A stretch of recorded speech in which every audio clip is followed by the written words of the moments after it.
cuando ustedes ponen a correr un notebook, el notebook aparece en el estado, aparece corriendo, ¿no?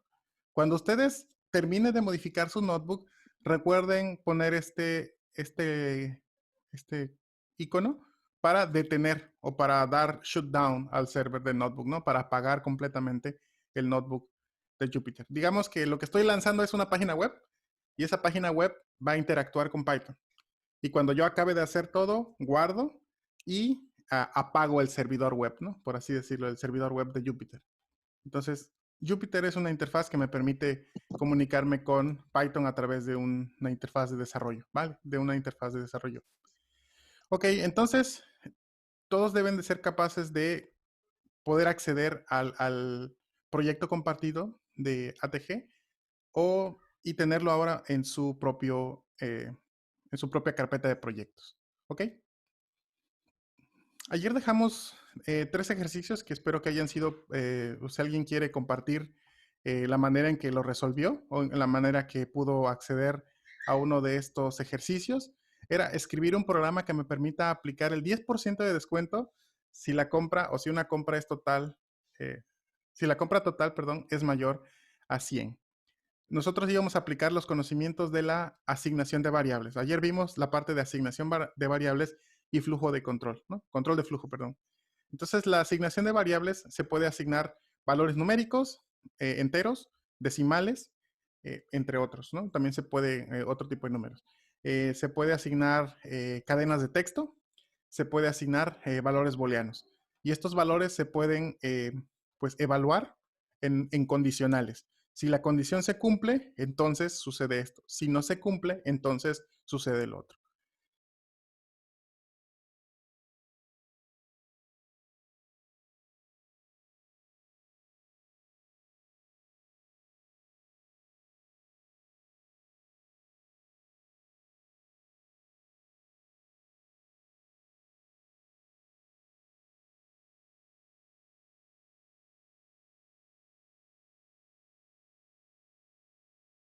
Entonces, miren, esta es una manera en que se puede resolver, en donde yo puedo definir cuál va a ser el total de la compra que yo voy a utilizar, el total de la compra.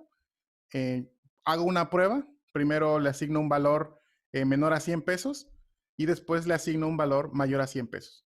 Si el valor es menor a 100 pesos, pues entonces no debo de aplicar el descuento, y si es mayor a 100 pesos, tengo que aplicar el descuento. Entonces se cumple.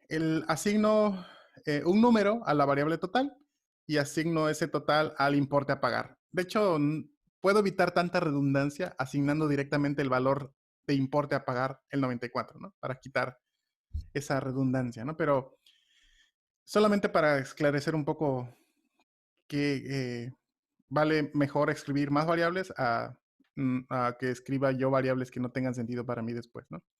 Si el total es mayor a 100, entonces yo voy a aplicar esta tasa de descuento, que es del 10%. La tasa de descuento, bueno, el importe del descuento va a ser el total por la tasa de descuento entre 100. O alguien lo pudo haber multiplicado el total por 0.10, ¿no? Y al final eso va a generar el importe de descuento, ¿va?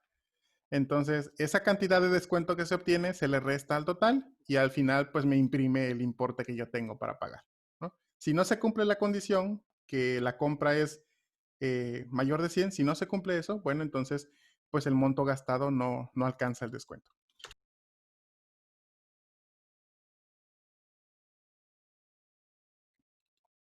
Si yo ejecuto esto con control enter, recuerden los accesos directos del notebook es escape para cambiar de modo de edición a modo comando y cambia de color azul a color verde, y control enter para ejecutar la celda, ¿no? A para agregar una celda antes y B para agregar una celda después. Ok, nosotros entonces podemos ver y resolver este ejercicio, el primer ejercicio de esta manera. Únicamente tener en cuenta que el porcentaje, pues tenemos que sacar el 10% multiplicado por el total a pagar, y eso se lo restamos a la cantidad inicial. La única diferencia que hacemos aquí es, para poder evaluar este programa, tenemos que usar un if y un else. Si el monto es mayor a 100, entonces se aplica el descuento. Si no, pues no se aplica. Si yo lo tengo aquí con 94, no se aplica el descuento. Pero si yo le pongo 224, me va a aplicar el descuento y al final yo voy a pagar, en lugar de los 224, 201, ¿no? Segundo ejercicio que quedó y quizá era un poco más complicado, sobre todo por la parte de imprimir el resultado en 2 dígitos, es este. La fórmula del triángulo es base por altura sobre 2, donde le asignamos un valor a la base, le asignamos un valor a la altura y calculamos el área con una fórmula sencilla, ¿no? De base por altura sobre 2, utilizando operadores aritméticos. Después, esto quizá no lo hayan visto anteriormente, es una función que me va a permitir, bueno, es un método que me va a permitir verificar si algo es decimal. Aquí les pongo algunos ejemplos de cómo es que funciona. Con este decimal, quiero ver si este decimal es entero, quiero ver si este decimal es entero, quiero ver si este decimal es entero. Perdón, si este entero es entero, en este me tiene que decir que sí, este me tiene que decir que no, y en este me tiene que decir que sí, porque es un número entero. A pesar de que lo estoy poniendo como decimal, me lo está evaluando que ese decimal, que es 5.0, ese decimal es un entero. Y la evaluación es correcta. Entonces, cuando yo pongo que el área, evalúo si el resultado del área es entero, me va a decir que, perdón, área no está definida, pues no ejecuté el, la, la celda del área. Ahora sí vuelvo a ejecutar esta, control enter.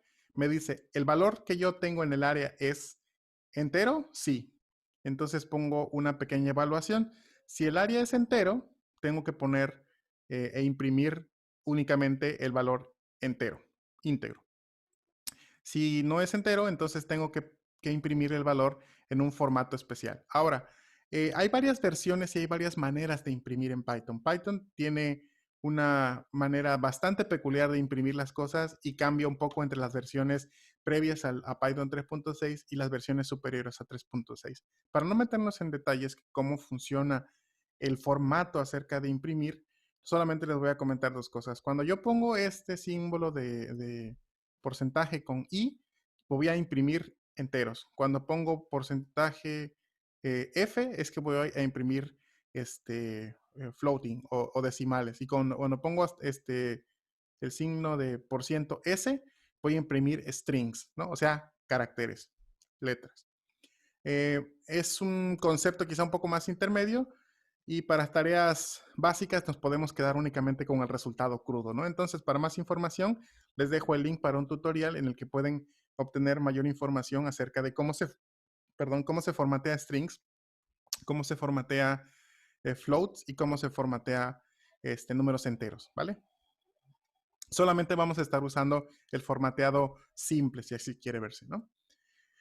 El tercer ejercicio era la fórmula para calcular el índice de masa corporal, ¿no? Donde nosotros tenemos que asignarle un valor a pues, los kilogramos y otro valor a la altura en metros, ¿no? Para aplicar la fórmula del índice de masa corporal es que los kilogramos entre la altura al cuadrado, ¿no? Entonces, cuando yo ejecuto esta fórmula y después llamo el índice de masa corporal, veo que me da un decimal con un montón de dígitos, ¿no? Yo puedo redondear este valor utilizando round, que es una función que nos va a ayudar para eso, o puedo convertir este número decimal a un número entero con int. Si yo redondeo con round, obviamente me va si es mayor a 6, pues sube al siguiente, al inmediato, y si es menor a 0.5, sube al 0.4. Perdón, baja al íntegro previo. Entonces, únicamente para eso es cuestión de formato.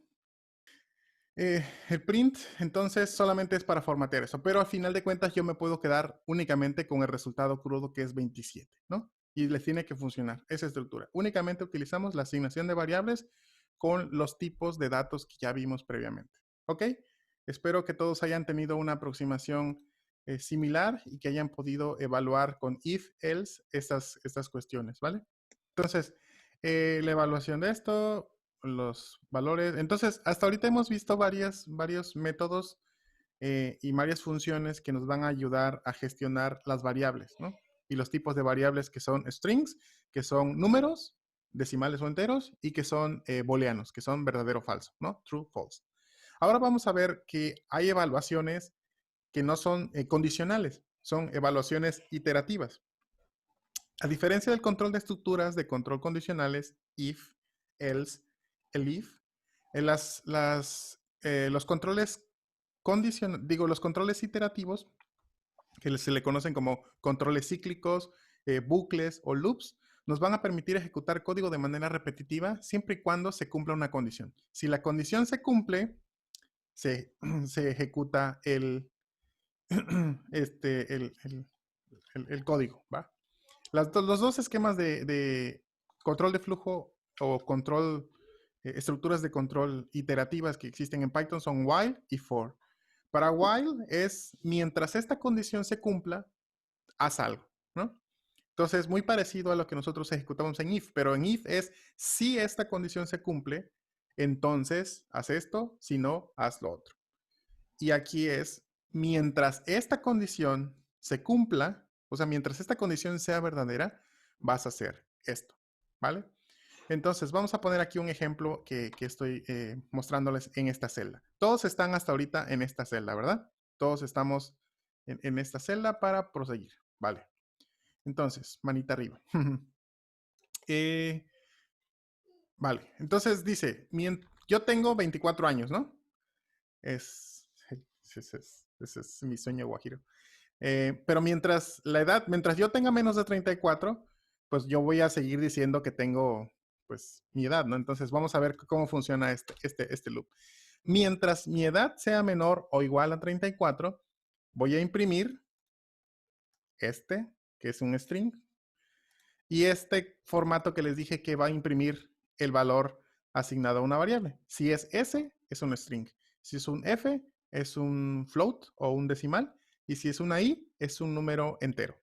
Como estoy manejando edades, voy a imprimir en números enteros. Entonces, mientras tenga esa edad, se va a cumplir esto. Ahora, yo voy a hacer algo para modificar esto. Al valor de edad, yo puedo redefinir la variable que definí previamente. Es decir, el valor original de la variable era 24. Pero mientras se cumple esta condición, la edad después va a ser 24 más 1. Entonces ahora la edad va a ser 25. Siguiente condición, tengo 25 años. Ahora 25 más 1 y se lo asigno a la variable edad. Ahora el valor es 26 y así sucesivamente.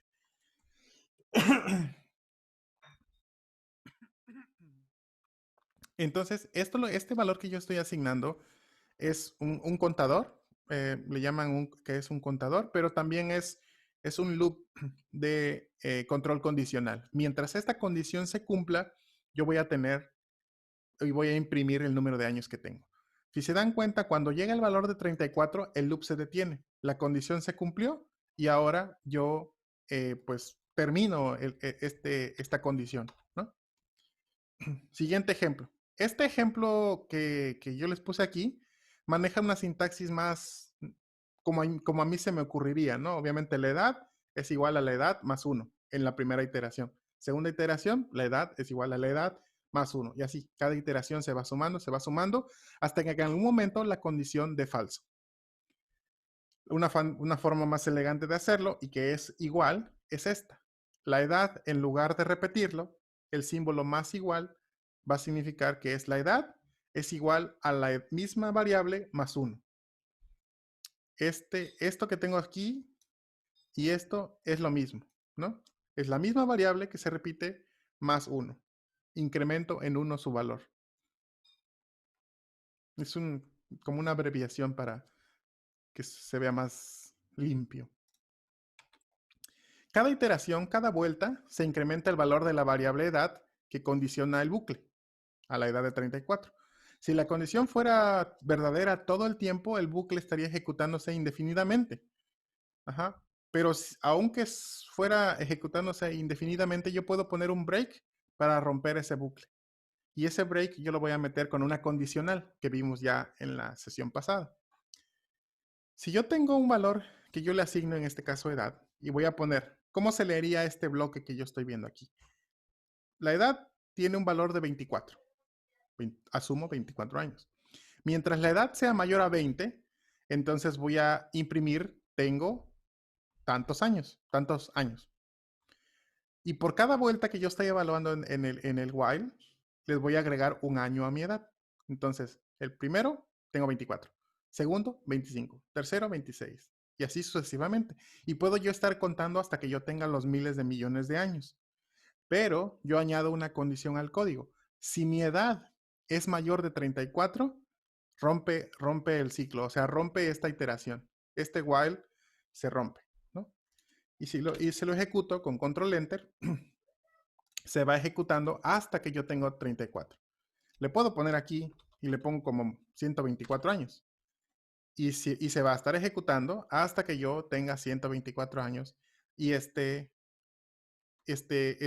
iteración se rompa, ¿no? Yo puedo modificar aquí el condicional, ¿no? En este caso yo lo dejé en 34 años, ¿no? Mientras, mira, hay una preguntilla en lo Ajá. que te recuperas. Dice, veo que while y break están en diferente alineación. Y la pregunta es, si se alinean, entonces marca error. ¿Cómo sabemos cuándo deben estar o no alineados? Después de cada if, después de cada while y después de cada for, que son los condicionales, siempre la siguiente línea tiene que ir indentada. Entonces, eso nos va a dar la pauta, ¿no? Después de cada while, después de cada if, el if o else, y de for, tiene que ir indentada. La sintaxis de estos condicionales siempre va a ser esta, ¿no? Va a ser la condicional, dos puntos, y si se dan cuenta, el mismo Jupyter me lo inventó. Jupyter lo que hace es reconoce los dos puntos al final y la siguiente línea me la indenta, ¿no? Entonces, cuando yo ponga la condicional, aquí, bla, bla, bla, bla, bla, bla, bla, y ya puedo poner aquí else, dos puntos, y al siguiente va indentado, ¿no? Siempre, después de cada condicional, la siguiente construcción tiene que ir indentada. Esto, Intentado es como tabulado, como si le pusieras un Jupyter tabulado. utiliza bueno, la definición, indentación es un anglicismo que en español sería el sangrado, la sangría que se aplica a cada documento. Ujú. Y Python no tiene identificadores que te marquen la apertura y el cierre de una condición. Entonces para Python dijo, bueno, vamos a quitar esos símbolos que abren o cierran y vamos a meter un carácter, ¿no? Vamos a meter espacios o tabuladores. Entonces cuando tú indentas, lo que le estás mostrando al intérprete es que voy a abrir una condicional y voy a cerrar mi condicional. Entonces puedo yo utilizar un tabulador, puedo usar 4 espacios, pero el único requisito es de que siempre tenga que ser el mismo en todos.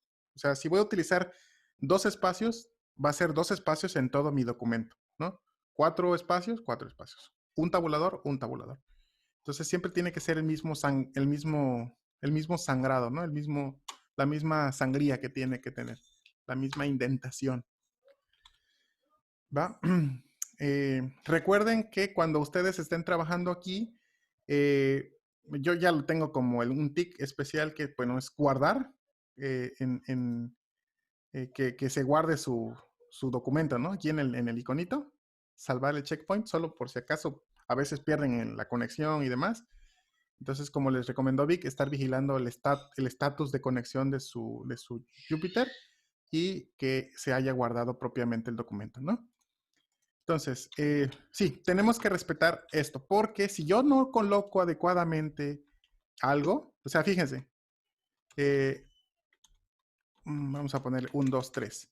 Tiene 3, debería tener 4. Y yo le doy esto. Bueno, perdón, no se cumple la condición. Si yo tengo un valor que no cuadra, me va a decir, mira, hay un error de indentación, ¿no? La indentación no hace match con los otros niveles de indentación previos, ¿no? Es una evaluación que hace. Entonces, en Python, muchos de los errores que se cometen son generalmente de indentación y de, pues, typos, ¿no? Que tienes al trabajar con esto, ¿va? Entonces, el loop while no vamos a profundizar mucho más, pero quiero que entiendan que es cuando una condición siempre se va a evaluar con operadores booleanos o con operadores aritméticos, ¿no? ¿Es o no es? ¿Es mayor? ¿Es menor? ¿Es mayor o igual? ¿Es verdadero o es falso? Mientras esto sea así, voy a ejecutar esto. Si no, se va a cancelar o voy a hacer otra cosa, ¿va? Y tengan cuidado de no, si ustedes ejecutan el código y no tienen un control, el código se va a estar ejecutando al infinito, ¿no? Entonces, ahí pueden detener la celda con el cuadro y pues empezar otra vez a revisar en qué momento está fallando. El siguiente loop, el siguiente control de iteración que vamos a ver es el loop de for. For o un bucle nos permite iterar sobre variables que contengan objetos más complejos. Hasta ahorita hemos visto objetos que son variables y estas variables pueden ser asignadas con números o con letras, ¿no? Strings. Vamos a ver otros objetos más complejos que son listas o tuplas. Ahorita solamente nos vamos a meter con listas, ¿no? Vemos los loops, vemos las listas y esos son los temas de hoy. En el siguiente ejemplo vamos a utilizar algunas otras funciones para generar un rango entre dos números y que podamos evaluar un poco más esto del loop, ¿no? Hasta ahora hemos utilizado las siguientes funciones y métodos. Hemos utilizado print, hemos utilizado type, int, float, round y esta que es isInteger. Solamente hemos usado esas. Métodos o funciones, los hemos utilizado. Esas son las únicas que vienen en el tutorial hasta ahorita. Ahora vamos a utilizar otra más. Vamos a usar el range, que es, fíjense cómo funciona. Vamos a poner, por la edad que está en un rango entre 24 y 34, ahora imprímeme la edad. Sí entienden esta parte, ¿no? El rango que se genera es entre 24 y 34. Y por cada elemento que yo tengo en este rango, voy a imprimir el valor de la edad. ¿Cómo podría yo aplicarlo en algo más real de nosotros? Tengo una secuencia y quiero explorar los nucleótidos. Tengo una lista de primers y quiero imprimir o hacer algo por cada primer. Tengo una lista de codones y quiero hacer algo por cada una lista de codones. Tengo una lista de adaptadores y quiero hacer algo por cada elemento en mi lista de adaptadores, ¿no? En este caso, yo tengo una lista de nucleótidos, un string de nucleótidos, y por cada nucleótido en la secuencia, pues imprimo el nucleótido, ¿vale? Exactamente qué significa o qué significado le podemos dar al símbolo. Es solamente un carácter especial para el formato de impresión. Cuando yo imprimo, yo le asigno qué tipo de valor voy a imprimir a la variable. Python no lo sabe.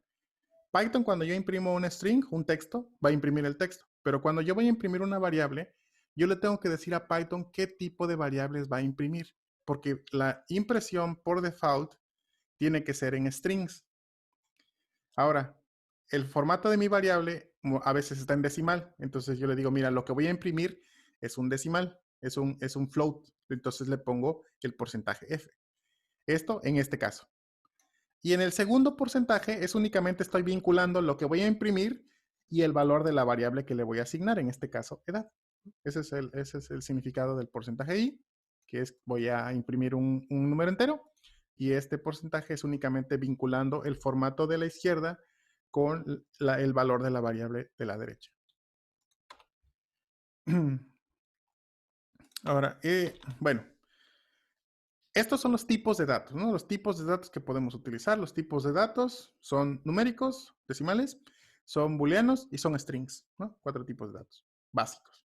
Hay un poquito más, pero yo creo que estos serían los básicos. Ahora, nosotros podemos hacer condicionales y podemos hacer iteraciones. Hasta ahorita cuesta un poco ver todos estos conceptos, pero vamos a tratar de aterrizarlo esto en un ejemplo un poco más práctico, ¿no? Conforme vayamos avanzando, ustedes van a ver y encontrar que al principio es abstracto, pero después tú dices, ahí es donde lo podemos aplicar, ¿va? Entonces, estructuras de datos. Vamos a ver 3 tipos de estructuras de datos importantes para poder después manejar tablas. Vamos a ver listas, vamos a ver tuplas y vamos a ver diccionarios. Así se llaman, listas, tuplas y diccionarios. Vamos a ver hoy, el día de hoy vamos a ver listas. Mañana vemos tuplas y diccionarios, ¿vale? Entonces, ¿hasta ahorita alguna duda? ¿Hasta ahorita tienen cómo van? ¿Todo Hay bien? Sí, un par, ajá. A ver. aquí Tonantzin pregunta, ¿cómo supo que un nucleótido era una letra de la secuencia? Yo creía que debía primero definirse el nucleótido igual a algo. Y sí, o sea, en esencia lo que está pasando aquí es que en el momento en el que tú inicias un Una a iteración. una iteración, la variable se define solita. Es decir, tú tienes en este comando sec1 igual a atggg, etcétera, ¿no? Esa es tu primera definición de la variable.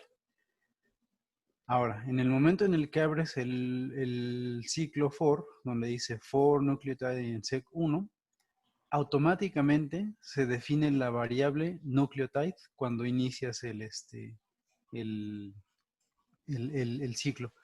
Ojo, esto es como si específico de Python y me parece que de algunos otros lenguajes, pero no en todos los lenguajes se utiliza esta misma Sí. convención. Entonces, es una excelente pregunta. Aplica para Python, es la respuesta corta es, la variable se define en el momento en el que inicias el ciclo. Ajá, inmediatamente. De hecho, es una de las flexibilidades que tiene Python, pero también es una de las debilidades que tiene Python, porque eso implica que yo por cada iteración estoy ocupando un lugar en memoria. Ujú. Entonces, en otros lenguajes más abstractos, tú defines en un principio, tienes que definir, forzosamente tienes que declarar la variable y el tipo de variable que vas a hacer, ¿no? En este caso no, en esto se define por cada iteración. Primero, digamos que el nucleótido no existe, no existe, no existe. Y en cuanto entra al loop, el primer valor es asignado a un nucleótido y se sigue, ¿vale? La Ah, variable se define, exactamente. también pregunta Jessie, Ujú. ¿por qué en los rangos no imprime el último número del rango? En este caso, 34. Primero, Jessie. Eso es importante. Bueno, eso es algo de la función de range. Lo que tiene es Python cuando tú haces slice, cuando tú haces, cuando vimos la sesión pasada, el slicing, siempre empiezas a contar desde cero, ¿no? Para empezar. Y nunca vas a tener que imprimir el primer valor. Por ejemplo, si yo empiezo a contar desde cero hasta el 10, lo que me va a imprimir va a ser todos los valores menos el final. O sea, me va a imprimir el final menos uno, ¿no? Entonces, ese es único detalle, como la manera en que cuenta Python, ¿no? Es, es para optimizar recursos en memoria, pero es simplemente por eso, ¿vale? Range no va a considerar el último valor. Ah, caray. No me espante. Así, ¿vale? Entonces, vamos con listas. Es muy sencillo de definir una lista, que es una lista, son diferentes valores en corchetes, ¿vale? Entonces hay diferentes tipos de estructuras de datos que permiten utilizar datos compuestos. Los más versátiles, la más versátil es la lista. Para definir una lista basta con escribir valores entre corchetes, separando los elementos con comas cada uno, ¿vale? En las listas en Python son variables que almacenan lugares en la memoria o arrays, si quieren verlo, y que cada valor dentro de la lista puede ser de un tipo de dato distinto, algo inconcebible en otros lenguajes. En otros lenguajes una lista es estática, es decir, no puedo asignar diferentes tipos de datos, es decir, no puedo asignar un número y una letra. Pero en Python sí. Vamos a hacer esta lista y de aquí me gustaría que todos fuéramos juntos para poder entender el concepto, ¿va? Definamos esta variable, esta lista. La lista del supermercado, huevos, jamón, leche y café, ¿vale? Esta lista del supermercado. Cuando yo imprimo la lista del supermercado, ustedes van a notar que la sintaxis es muy diferente a imprimir un string. Lo voy a imprimir entre corchetes y cada elemento separado por el tipo de dato que es. En este caso son strings, pues imprimo strings con la sintaxis de los corchetes, que es una lista. Yo utilizo type. Type era una función para imprimir el tipo de dato que tengo en esta variable. Hago type y es una lista. Efectivamente es una lista. Hasta ahora type nos había dado que es una str, que es un string, o nos había dado que es un int, que es un integer, un número entero. Ahora, las listas de Python tienen dos características especiales. Pueden ser conformadas por elementos de tipo distinto tipo, incluso otras listas. Y son mutables. Esa es la principal diferencia. La diferencia entre una lista y una tupla es lo mismo, pero la lista es mutable y la tupla es inmutable. Una tupla no puedes modificar su valor. No puedes agregar, remover. Una vez que ya definiste una tupla, la tupla es inmutable, le llaman, ¿no? Es la única diferencia, y lo vamos a ver más adelante. Las listas son mutables, sus elementos se pueden modificar. Defino nuevamente una lista que se llama huevos jamón, ¿no? Y pongo 100, 45 y 3.14, porque quise inventarme una lista, ¿no? Le doy control enter para ejecutar esta celda y ahora el valor de la variable lista está asignado con un objeto que es una lista de varios elementos, ¿no? Imprimo la lista y efectivamente tengo esos elementos. Ahora, fíjense, yo puedo ahora unir dos listas en una nueva lista. Y en esta nueva lista tiene la lista del supermercado y la lista de huevos jamón 145 3.14. Esta nueva lista que yo voy a asignar acá va a tener el valor de dos listas diferentes, ¿no? Eso quiere decir que en esta nueva lista yo voy a tener más elementos, ¿vale? ¿Por qué se está tardando? Dice, ¿puedo imprimir esta lista sin los corchetes y sin las comas? Sin los corchetes y sin las comas. Es decir, dice que solo se impriman los elementos de la lista. ¿Cómo? Sí se puede, pero para poder acceder a esto necesitas iterar sobre la lista. O sea, tú puedes, hay dos maneras. Una es extraer la lista, que es como un concepto más avanzadillo. Pero sí se puede extraer la lista, pero lo que normalmente se hace con las listas es iterar a través de las listas, ¿no? Entonces, creo que tengo problemas de conexión. Porque no se ejecuta esta celda. Espérame. Es que tengo aquí que está asterisco y no se me está No, el ejecutando. de Javier Gaitán ya está resuelto. Sí, ok. Entonces, sí se puede imprimir cada valor de la lista, cada elemento, pero lo que se hace normalmente es iterar sobre la lista, ¿vale? Ajá. Entonces, fíjate, esto es lo que tú querías. ¿Cómo yo puedo extraer los valores sin que guarden la estructura de lista? Este asterisco que se pone en la lista es como desenvolver, o creo que le llaman unwrap elementos, ¿no? Es un poco más complejo. Eso tiene que ver con dos términos que si los quieren buscar más adelante, que se llama iterador e iterable, y es como se puede desenvolver esto. Pero la forma más clásica para aprender es primero vas a definir una lista y para acceder a esa lista tienes que iterar. Por cada elemento en mi lista, haz algo. Y es lo que vamos a hacer, ¿vale? Entonces, cuando se imprime la lista, únicamente se imprime la estructura completa. Vamos a definir una nueva lista y esta nueva lista va a tener dos valores. Si se dan cuenta, aquí tengo corchete de inicio, corchete final y tengo una lista separado por coma y otra lista. Es decir, aquí tengo una lista de listas. Y puedo hacer una lista de listas. O puedo hacer una lista de listas. O sea, tantas listas como quiera, pero ya a ese nivel es más complejo y es preferible utilizar otra estructura, ¿no? Otra estructura más sencilla, ¿no? Una tabla yo la puedo hacer lista de listas. La primera lista son la primera fila, la segunda lista es la segunda fila, la tercera lista es la cuarta fila. Y puedo empezar a manipular tablas en listas, pero es muy complicado. No es lo recomendable, ¿no? Hay herramientas y hay funciones de Python que permiten interactuar con una tabla sin hacer listas de listas interminables. Que sí se puede, de hecho. Y cuando yo hago type, pongo que esa nueva lista es una lista de listas, pero al final es una lista sencilla, ¿vale? Ok, ya tengo una lista, entonces la lista que vamos a slicear o hacer slicing es esta, ¿no? Huevos, jamón, 100, 45 y 3.14, ¿no? Esta es la lista. Control, Enter para ejecutar esa celda. Entonces, el slicing, recuerden, el slicing empieza en 0. Entonces, control enter, el valor 0 de la lista es huevos. El valor 1 de la lista es jamón.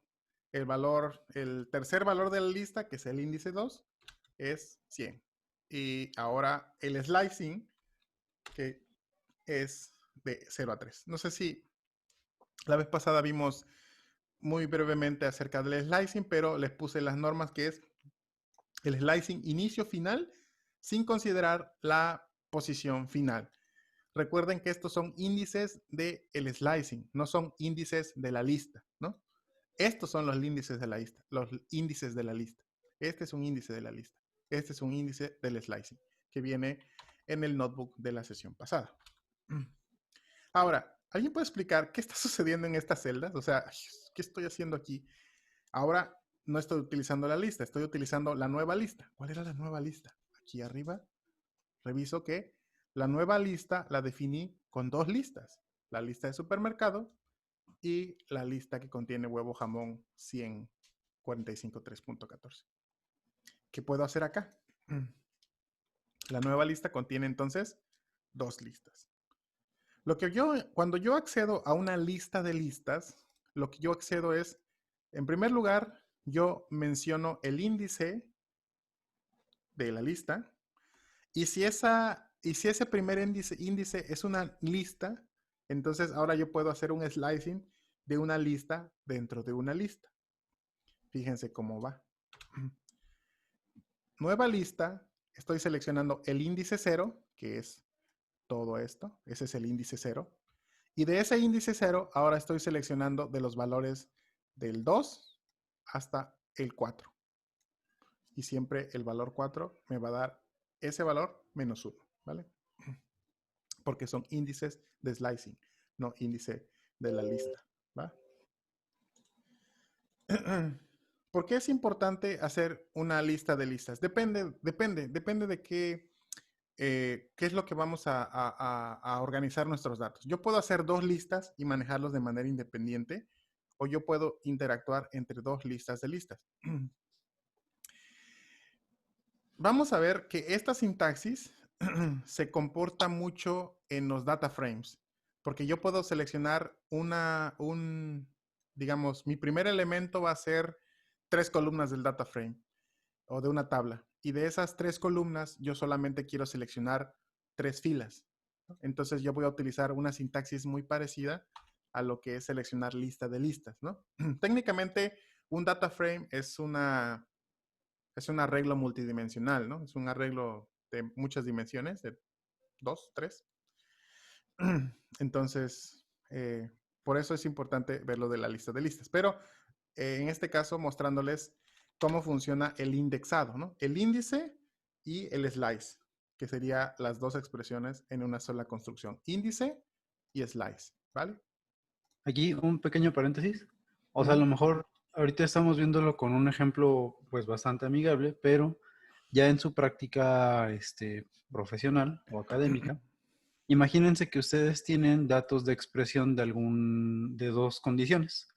Pueden crear en una lista los que se expresan menos, en la otra lista los que se expresan más, y tener todo este objeto dentro de estos 2 objetos, perdón, dentro de una sola lista. O alternativamente, no sé, individuos que están con sobrepeso en una, con normopeso en otra y con bajo peso en otra. Entonces pueden tener esas 3 listas en un solo objeto. O sea, la cosa es más o menos como pensar que este ejemplo del supermercado es pues para enseñarles cómo funciona, pero el límite es el que ustedes se pongan, ¿no? O sea, en el momento en el que ustedes ya estén trabajando con secuencias, datos de pacientes, datos de tablas, ustedes pueden cargar en una sola, en un solo objeto, tantos elementos como ustedes consideren. ¿Ah? Sí. Sí, este es un ejemplo muy de marca aquí, con piedritas y manzanitas. Sí, sí, sí. Sí, sí, no vamos a empezar directamente, ¿verdad? Sí, ¿no? Ahora, una nueva función que vamos a ver, len. Len es, o sea, aquí te das cuenta quién viene de Python y quién viene de R, porque len, es muy parecida a la de length, que tiene R, pero aquí es más cortita, es len. Es para listar los números de elementos que hay en esa lista, ¿no? Con lista de supermercado yo tengo 4 elementos. A ver, busco aquí arriba, lista de supermercado y veo que la lista de supermercado efectivamente tiene huevo, jamón, leche y café. Esa es la longitud, 4 elementos, 4 elementos. La longitud de lista, tengo 5. Tengo huevo, jamón, 100, 45 y 3.14. Y la nueva lista, pues yo esperaría tener 9. No, tengo 2 elementos. Porque la nueva lista tiene únicamente 2 listas, ¿vale? Si yo le pongo aquí nueva lista 0, ahí sí tengo 4. Y si le pongo 1, ahí sí tengo 5. Pero ya sería la lista dentro de la lista, ¿vale? Pero la nueva lista en general únicamente tiene 2 elementos. La lista del supermercado y la lista. Ah, caray. Nombres. Nombres familiares. Aquí hay un ejemplo.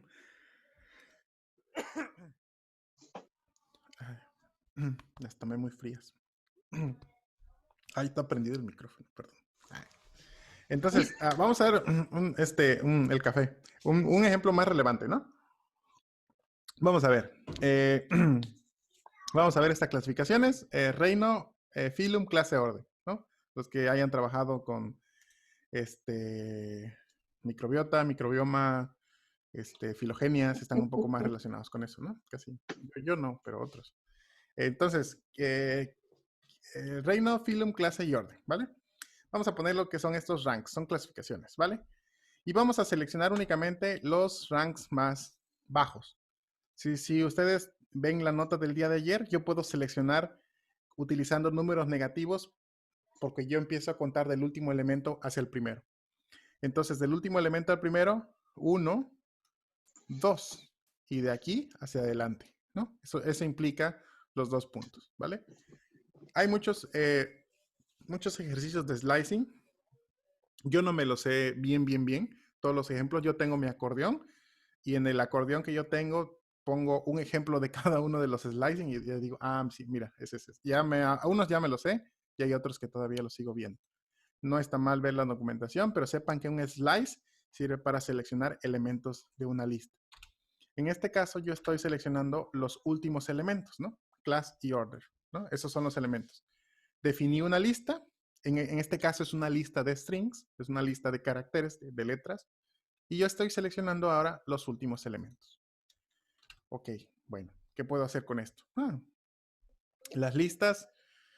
Hay un apartado especial en la mayoría de los libros que se le llaman métodos para las listas, métodos para tuplas, métodos para diccionarios. Esto quiere decir que hay partes del lenguaje de programación que fueron diseñados específicamente para manejar listas, ¿no? Por ejemplo, yo no puedo aplicar un método que es para una lista, no se lo puedo aplicar a una variable que solamente tiene texto, ¿no? Tenemos que aprender a diferenciar cuál es para cada cual, ¿no? Y yo creo que esa es la parte más complicada porque yo digo, bueno, ¿lo puedo aplicar a este o no lo puedo aplicar a este? ¿No? Por ejemplo, print, yo puedo imprimir muchas cosas, pero va a haber un momento y algunos elementos que yo no voy a poder imprimirlos porque no está relacionado con ese objeto. Ok, vamos a ver algunas cosas que sí podemos hacer con las listas, ¿no? En este caso podemos agregar elementos a una lista. Vamos a tener los ranks. Y ahora el rank ya tiene un valor extra. Ahora ya agregamos el valor de familia. ¡Qué bien! ¿No? Ahora, bueno, entonces voy a agregar los otros 2 que faltan, ¿no? Voy a darle control enter. Pero cuando yo quiero agregar más de un elemento con append, me va a decir, mira, esto es un error que solamente append solamente toma exactamente un argumento, pero tú le diste 2. O sea, no se va a poder, ¿no? No se va a poder. Entonces, el método que se llama append no funciona para 2 o más elementos. Bueno, pero si quiero agregarlo, si quiero agregar más de un elemento, entonces debo utilizar extend, ¿no? Es como, háblame con propiedad, ¿no? O sea, no me pidas append como un salvaje, o sea, cuando quieres agregar más de 2 elementos. Dame extend para agregar 2 elementos. Y como son 2 elementos, no los puedo agregar así sencillos. Entonces los tengo que agregar como si fuera, fíjense, los voy a tratar de agregar sin el corchete, ¿no? Perdón, sin los corchetes. Los voy a tratar con extend sin el corchete. Y me dice, oye, extend toma un argumento y tú le estás dando 2. O sea, ¿quién lo entiende? Sí, le estás dando 2 elementos separados por una coma. Estos son 2 strings, 2 palabras. Hay que tratarlo como una sola cosa. Vamos a agregarle una lista. Aquí ya es una lista. Esto ya le estoy agregando una sola cosa. Y esa cosa es una lista de 2 elementos. Y cuando yo voy ranks, ahora sí, el valor de ranks tiene todos los que deben de tener. Reino, bueno, falta dominio, pero ese ya es mucho, ¿no? Reino, filum, clase, orden, familia, género y especie, ¿no? Genus, especies. Ahora, pero ¿qué tal si quiero agregar un elemento a una lista de listas? ¿Qué hago? Ah, caray. Bueno, muy parecido cuando imprimimos o contamos estos elementos. Voy a seleccionar el índice de la lista y después voy a utilizar append, ¿no? Ahora, pero ¿qué tal si quiero reemplazar entonces un elemento de la lista? Bueno, vamos a utilizar el índice directamente, ¿no? Aquí voy a sustituir este elemento y le voy a poner tocino. Fíjense. Aquí tenía, el índice es el 1, entonces este es 0, recuerden que empieza a contar desde 0, 0, y este es 1, ¿no? Ahora de esta nueva lista, que es 1, yo voy a contar el índice 1, 0 y 1. Y así es como tengo que jamón es el valor 1, 1. Y este lo voy a sustituir con tocino, únicamente con asignándole el valor directamente, ¿no? A esa posición, ¿vale? Y ahora la nueva lista pues va a tener ese valor. Parecen como temas muy aburridos. Parece, porque es muy abstracto esta parte, ¿no? Pero quiero que vayan siguiendo el hilo, que las listas se pueden modificar y hay métodos que pueden servirnos para modificar la lista. También hay otros métodos que sirven para ordenar la lista, para poner en reversa la lista. Fíjense, cuando yo pongo sorted, que es es una función que me sirve para ordenar, esto ordena, pero no modifica el orden original de la lista. Es decir, lo ordeno y lo mando a un lado, pero no lo modifico. Porque si yo vuelvo a imprimir ranks, si yo puedo volver a imprimir ranks, no se modificó el orden. El orden sigue estando tal cual. King, reino, filum, clase, orden y así. Cuando yo utilizo reverse, es para pues ordenar de manera reversa. Y ahora ranks, pues tiene el último elemento, ahora va a ser primero y el primero va a ser el último, ¿no? Ahora, algo que hay que decir es que este método sí modifica el orden original, o sea, este cambio sí es permanente. Ahora ranks lo tengo en el modo inverso. ¿Cómo puedo hacer para volverlo a poner en el orden original? Pues le puedo poner otra vez que se ponga en reversa y va a estar otra vez en el orden original, ¿vale? Estaba fuerte ese bacacho. Ok, entonces, otro método que sirve para ordenar, pero este sí cambia y el cambio es permanente, es rank, sort. Si se dan cuenta, no sé si han visto ahorita esta diferencia. ¿Cuándo es que va al principio y cuándo es que va al final? ¿Cuándo es que la función, el método, la cosa eso de Python lleva un punto o no lleva un punto, ¿no? Es la pregunta. Append, extend, sort, reverse y sorted. ¿Son funciones o métodos? Tú dices, pero ¿qué es eso? O sea, no me interesa. Yo quiero saber para qué sirve. Bueno, la única diferencia que yo puedo decir si es una función o método es que si va al principio como función, como esto, es una función, generalmente. Y si va al final con un punto, con la sintaxis de un punto, es un método, ¿no? Entonces, cuando ustedes quieran buscar algo y tú dices, bueno, función para listas, métodos para listas, y ustedes van a encontrar en la literatura que existen muchas cosas relacionadas con esto. Funciones para listas y métodos para listas, ¿vale? Cada estructura de datos tiene métodos integrados. Las listas, los diccionarios, las variables, todos tienen métodos integrados.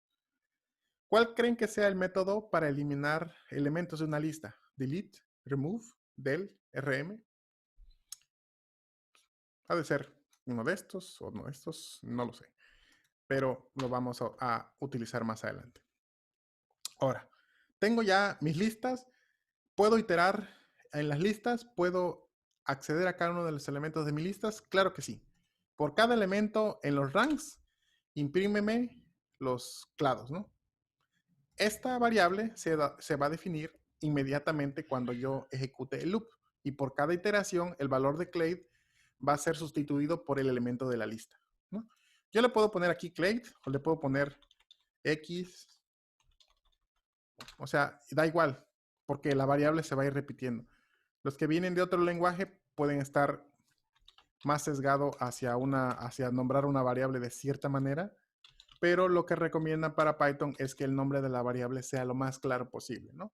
Por cada clado, en los clados. Por cada casa, en mi lista de casas. Por cada color, en mi lista de colores, ¿no? Que sea muy explícito para que cuando yo lo lea se entienda de una manera parecida al lenguaje inglés, ¿no? Ahora, ¿qué es lo que realiza este método? ¡Ay, otro método! Muchos métodos, muchos métodos. Son poquitos. En realidad no son más de 20 métodos para poder aprender esto. Ok. Por cada elemento en mi lista, imprímeme el índice, ¿no?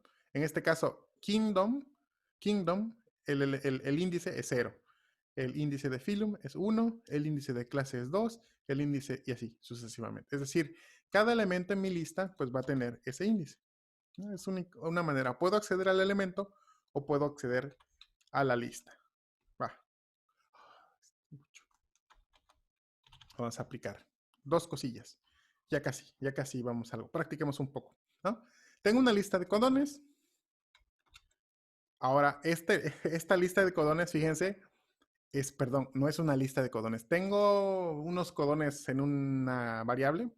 No pregunten dónde salió, pero tengo algo.